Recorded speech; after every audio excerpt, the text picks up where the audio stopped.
some of the research shows that 90% of the thoughts that we think on a daily basis are the same thoughts as the day before.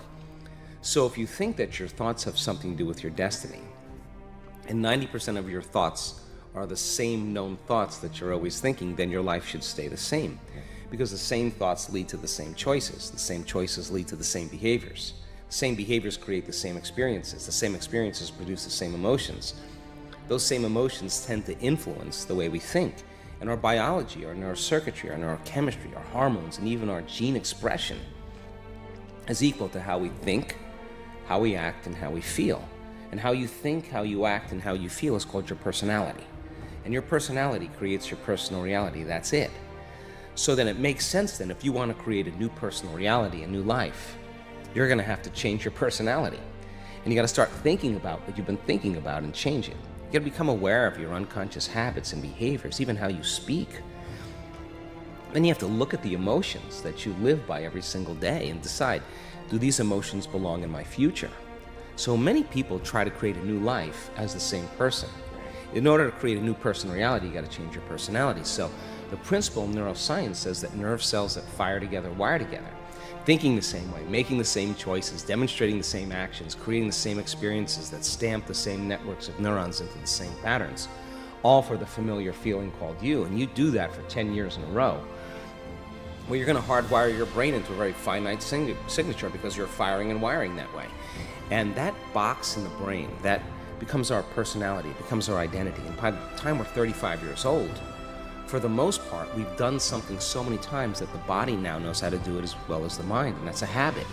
So we have these unconscious programs of behaviors, automatic habits, redundant emotional reactions, hardwired beliefs, perceptions, attitudes that function just like a computer program. You press go and it runs automatically. So then when it comes time to change, thinking positively is going to do nothing, because your body has been conditioned for the most part into a program in the past.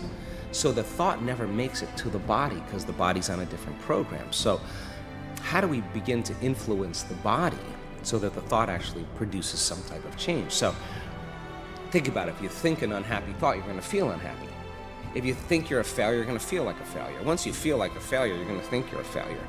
And people get caught in these loops of thinking and feeling and feeling and thinking, and that redundancy is a conditioning process, because all you need is an image or a picture or a thought and a feeling, a response, a stimulus response.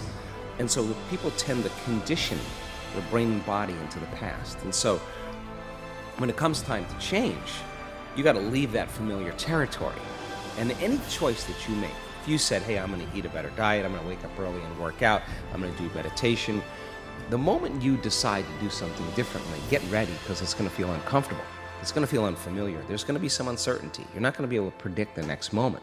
That means you've left your known biology and you're stepping into the unknown. Now, theoretically, that sounds great, but if the body has been conditioned into a familiar feeling that's in the known, the moment you take it outside the familiarity, it wants to go back to where it's comfortable. So the body starts influencing the mind, and this is where people say, why don't you start your diet tomorrow? Why don't you start working out this evening? You're really never going to change. You're too tired. You have a headache. This doesn't feel right. And this is where people talk themselves out of it, because if they respond to that thought leads to the same choice, which leads to the same behavior, creates the same experience, produces the same feeling, and then they say, this feels right. No, that feels familiar.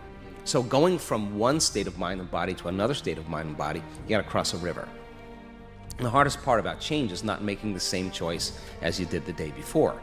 Now, once people understand that they're going to be uncomfortable, then the question is, what thoughts do you want to fire and wire in your brain? What behaviors will you demonstrate in one day? And the act of closing your eyes and rehearsing who you're going to be when you open your eyes begins to install neurological hardware in your brain to look like you've already done it. Now the brain, which is typically a record of the past, now becomes a map to the future. And if you keep doing it, the hardware begins to become a software program, and you start behaving differently. And then if you can teach your body emotionally what the future will feel like, that means then you're not going to wait for your wealth to feel abundant, or your success to feel empowered, or your new relationship to feel love. In fact, the moment you start feeling abundant, you're generating wealth. The moment you start embracing empowerment, you're stepping towards your success. The moment you're in love with yourself and you're in love with life, you start creating equals in your life. Now that's causing an effect in your life.